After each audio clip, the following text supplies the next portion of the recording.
We'll start off here. Tuesday. All right. How about you start off? No, I'm not good at that. I'm the guy that comes in and says stupid crap. You drive the car. I change the radio station. That's the dynamic. Terrible co-host. Yeah, I am the worst. This is how the episode's starting, too. I just asked Brian to introduce the show, and he said, "Oh, I can't even repeat what he said. It's not PG-13. I'm the co-pilot. I'm Chewbacca. You're Han Solo.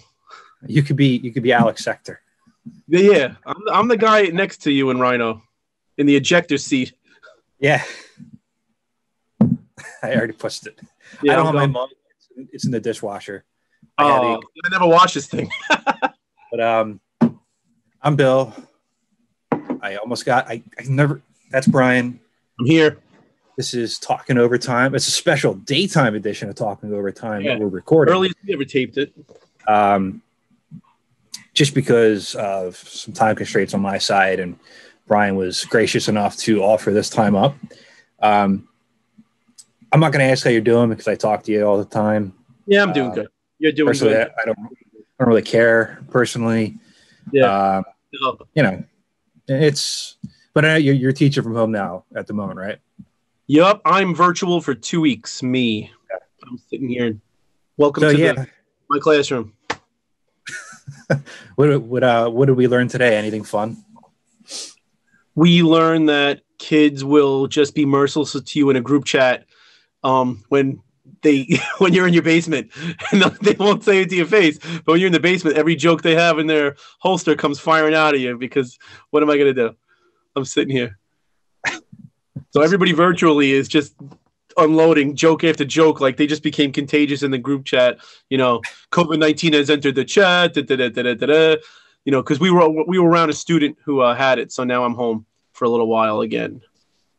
So yeah, that's what I learned today. Kids are ruthless. Well, let's get the wheel up here. Spin it. All right. So we'll leave this up here for a second so you can see the topics. Mm-hmm. And then I'm going to shrink the page down just a little bit. So it's just the wheel. And let's give it a spin. Theme song covers. Let's go.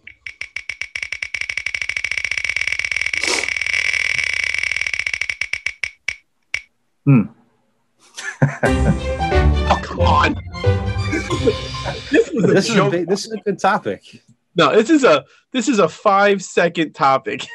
Well, look, maybe some people want to understand where you started. I mean, not that you're Da Vinci or anything like that yet, but I'm better than him. No. But no, you're out there. People are getting tattoos of your artwork. It's another person too. The Mask Forever is going to be on a bunch of people before the year is out. It looks like getting prints and everything else in between.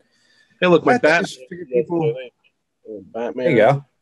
I don't know, and like I said, when I was a kid, I drew all the time because my mom would just throw me. I told you this on a message I don't think you even read yet. My mom would throw me in a room with a box of crayons, some pencils, and a stack of computer paper she got from her job, I guess. It was just I'm cleaning, you stay there. And then I just drew, and I don't know, I was always good at it. I was always that kid in class who was better at you than drawing. I rarely had someone who was good at me. I had a couple kids that were neck and neck with me growing up through high school, middle school. But, some kids are good at running and other kids are good at math. Everybody's got their own strength. I can draw. And it's funny because, when I was drawing, let me see what it looks like. It's very, see, you nailed it. Look at the negative space on that. I love what you've done with it. It's funny because if you don't do something for a long time, you're still good at it. I could go ski right now, but it's been 20 years, so I could do it, but I'd be really rusty, and the next day I'd wake up and my body would probably be killing me. But it would revolt. Right through college, right through MTV, right through after MTV, I'd say till I was 25, I drew 3, 4, 5 hours a day, on an average, right through, from the time I was little to then. And then I just got burnt out on it and stopped doing it and went into teaching. And I took 10 years off where the only thing I drew was at work. If I didn't draw at work, I didn't draw. And I would just do an example of something. And it's funny, when I got my tablet, I was so rusty and I hadn't drawn. It was like, you ever like stop working out for a long time, like me, and you lose it. And like at one point I was like benching like 200 pounds, reps of 10, in sets. And now if I tried to lift that, I would be dead. So like with drawing, I've never been able to do that. I was good at drawing. I was good at working out, but now like you have to, when getting back on the horse, you could still do it, but you're not where you're at. I think like now I'm back to where like, at least art wise, not gym wise, I'm doing good again. So yeah, I was always good at it. It's just one of those things when you're good at something, people are like, you should do that. I understand the concept. What you're saying there too, parts of it anyway. Like for me, I was always good at hockey, not spectacular, but good. I stopped playing for a long time, but lately I've been trying to get back out there and pick right back up where I left off. And it had been such a long time. Yeah, but it's frustrating. Aside from the fact that every muscle fiber in my body decided to just, quit, abandon you for a couple of days. I didn't. My shot, my all the mechanics were still there, and so it's pretty neat in that avenue. It's in your head, but like it's not translating. It's okay, but Yeah. I'm not playing for the Stanley Cup, but I understand that aspect, and it's always interesting, especially artists, when you're thinking about the things that help drive them to how their art is and what they're doing.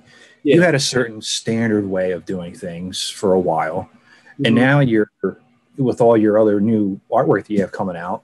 It's taking away from your comfort zone, as you said it in the past, and you're just you're creating what you're envisioning, and you're putting it down. And yeah, I'm just doing different things. It's better. Like I feel like with the Forever series, I like kind of like hit the peak of where I wanted to go with like the comic/cartoon artwork I've been doing for a year, and I was like, I'm kind of bored drawing. So then I started doing like more. I don't know. The Horizon series was like a goodbye to that too, I guess. But then I started doing like all the stuff where I just kind of like left the sketch lines in there and got a little looser with it and just having fun. Now I'm just like flat out making like crazy cartoon stuff. I don't know.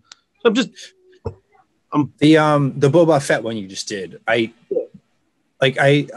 every so often, like the very rare occasions I do go on Twitter, or if they show up in your feed and there's no pictures of your kids, I'm very upset by that. And your aunts, we're all upset. Every so often I see something and I just go, wow, like it just captures the eye, and whether or not you like it or not, like you're your own artist. You're your beat myself up constantly. And there's going to be things you're proud of and things you're not proud of. But I know so many people are just in love with what you're doing. And that's why I just wanted to do a little bit of a, hey, where did it start type thing. It's like, you ever like, oh man, that quarterback had a great game, but you hear him in the interview and he's like, man, I threw a couple of balls I shouldn't have. I got lucky. I think that's what everybody feels like. Even if you're good at something, you focus on the negative more than at least that's my personality. I focus on like the stuff I need to fix, not the stuff that like success. I don't know what that means because I'm perfect. Yeah. Well, how would you know?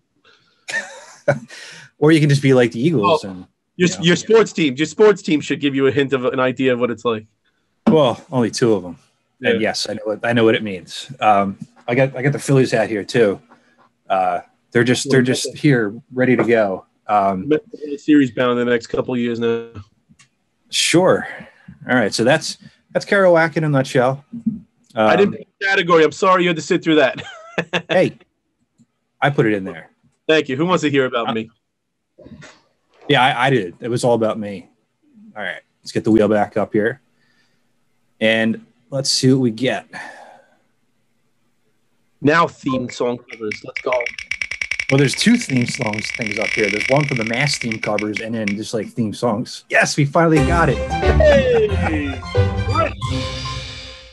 All right, so spoiler warning, and this is not mass talk at all. No.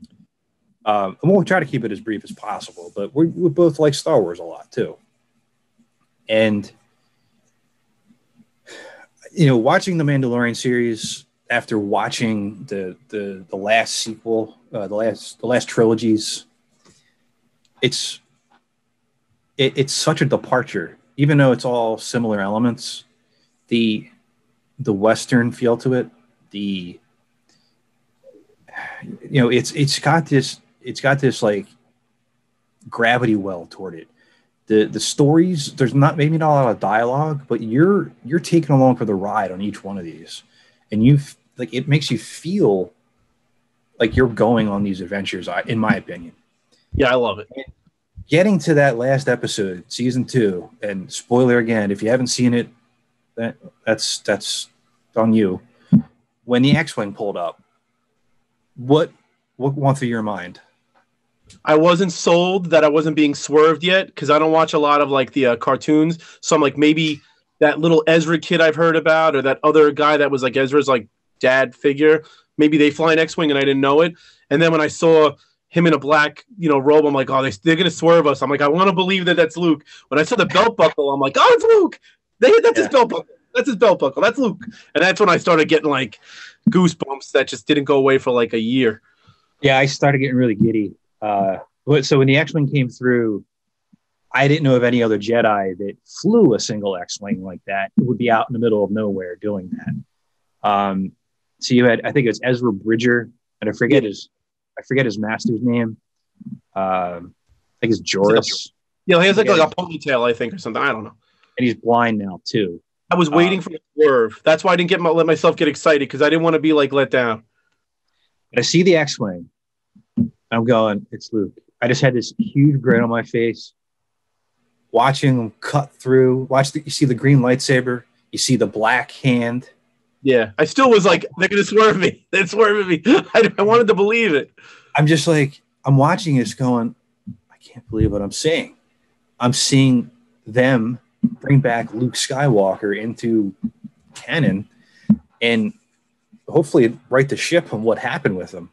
And even though the CGI was a little rough, like that little scene was like, that's Luke. Like I recognize that Luke from like the movies, because I know they tried to get cute in The Last Jedi, and I'm sorry, like I just feel like that was written in a way that they were just trying to like slapping Star Wars fans in the face, where Mandalorian is like fan service times 20 with everything they do. I mean, we're not, and we haven't even brought up Ahsoka Tano, but like, and we'll just kind of stay with this point here, the Luke Skywalker portion of it.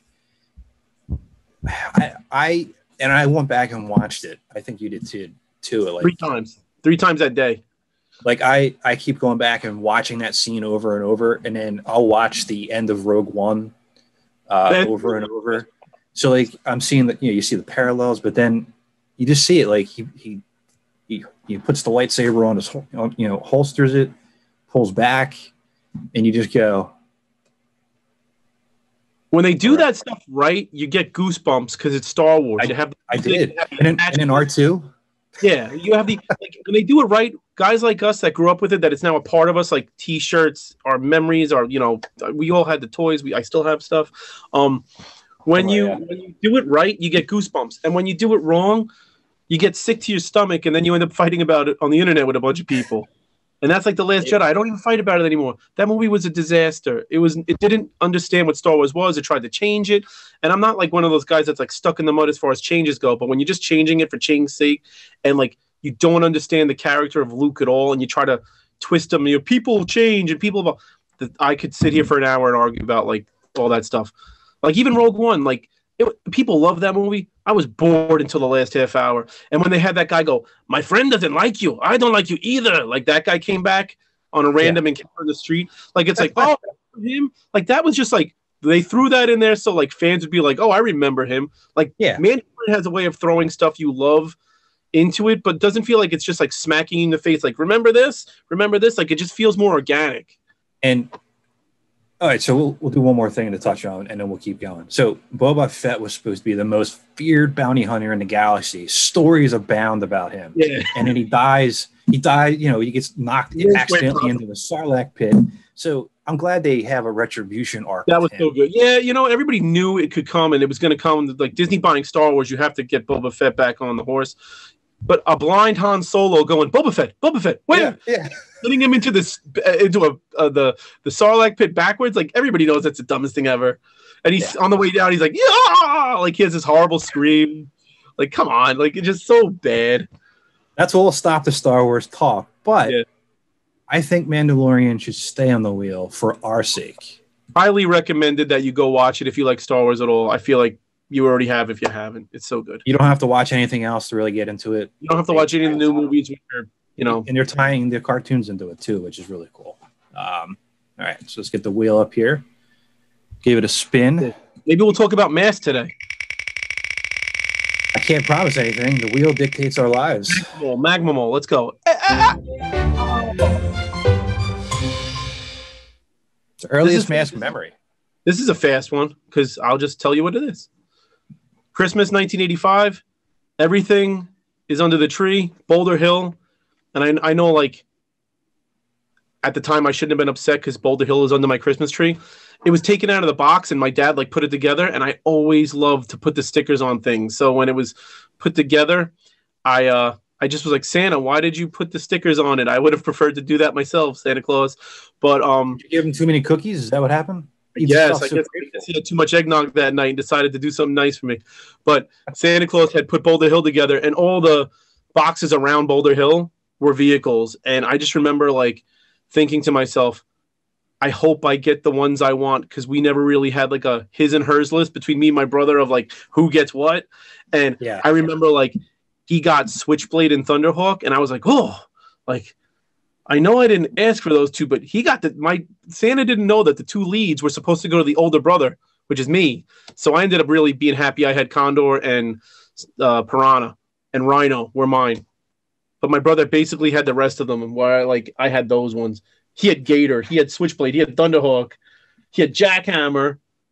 Like, he had, like, the ones. And I'm looking back, I had spent like $250 on you guys that Christmas. Yeah, Santa went to town. We had everything except Firecracker. I don't know if they couldn't find it or not.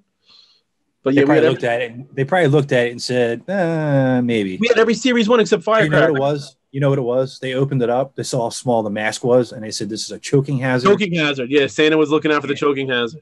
And then, I mean, we had Hurricane.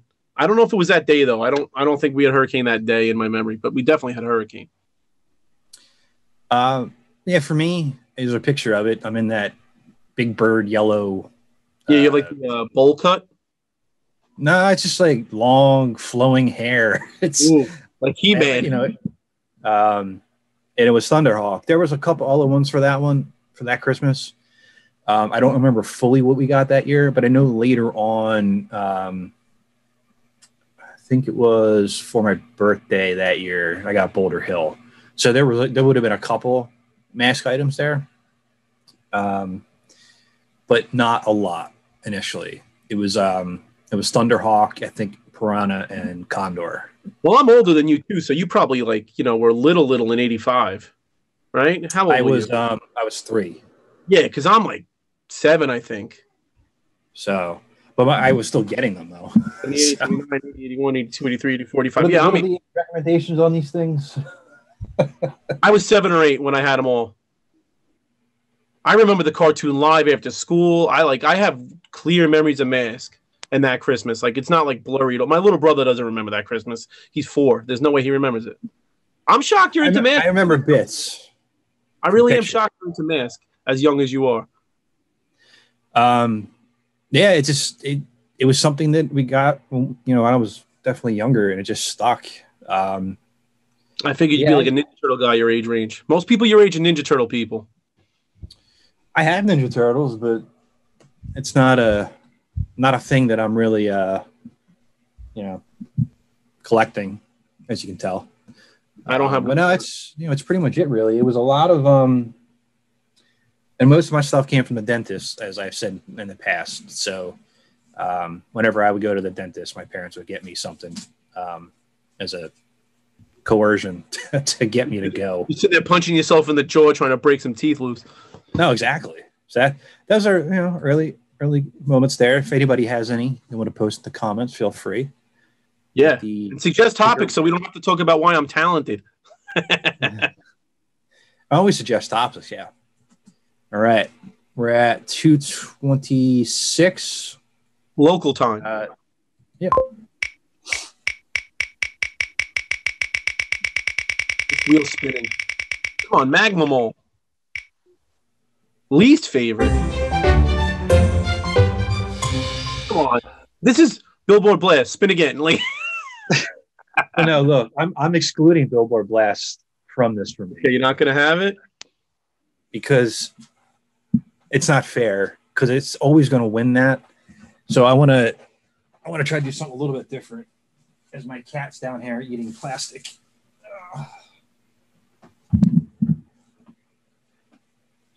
I'm looking at my collection and I'm trying to think for me.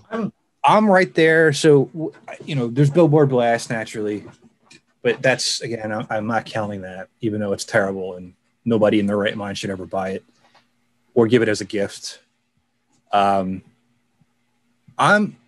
would think actually Vandal, I think, is next for me, because I don't do split seconds, because that's my answer then. They suck. Vandal is such a poorly designed vehicle. It's hard to put back together. The figures with it are awful. And like literally, if that's one of the other things too, like if it wasn't for the fact, and Dynamo's right there, like it's almost a split between them. But outside of that, that's Billboard Blast and I would go those two next, I think. I wasn't even thinking about stupid.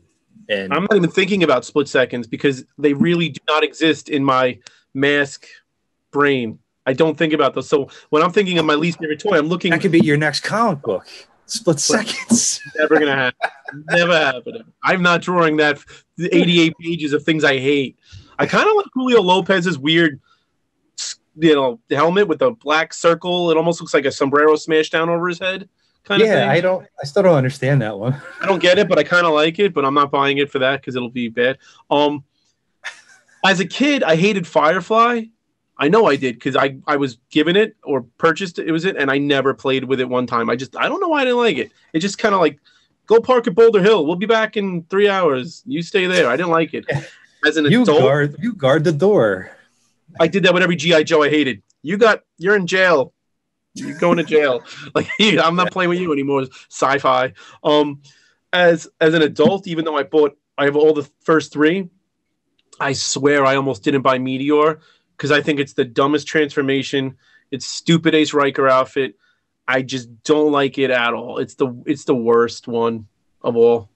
I get why Chili has thousands of them because, who wants? I don't get why Manta had. I don't know why there was thousands of. Don't like Meteor. I never would have bought Mask if they were all like Meteor. But Split Seconds is my answer for counting those because those are horrible. Split Seconds. Split Seconds is the answer. They're the worst. I can't. I'll never ever.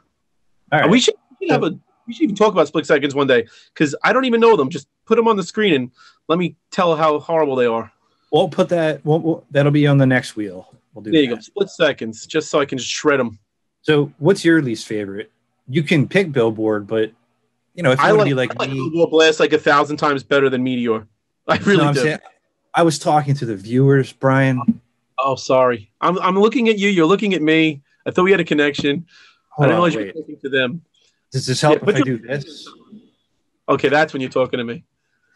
No. So, if you have a at least favorite, you can count Billboard Blast. If you don't want to count it, that's fine too. I mean, literally, it is the worst. But if you want to give something a fair shot, that's not garbage, that really shouldn't exist, let us know in the comments. What's that long pink one? It's like a little drag racer. It's like skinny. Afterburner. Maybe that thing's horrible. I actually don't. I like it. I like it in its regular form, but once it changes, it's weird. It just turns into a flippy cannon, and then it turns into like a glider jet thing. And I could have got a complete. What is it, Brusado in like a Volkswagen Bug? Is that what he drives? That one's a detonator with Jacques. Okay, I could have got that complete from the place up the street for like $6, and I passed.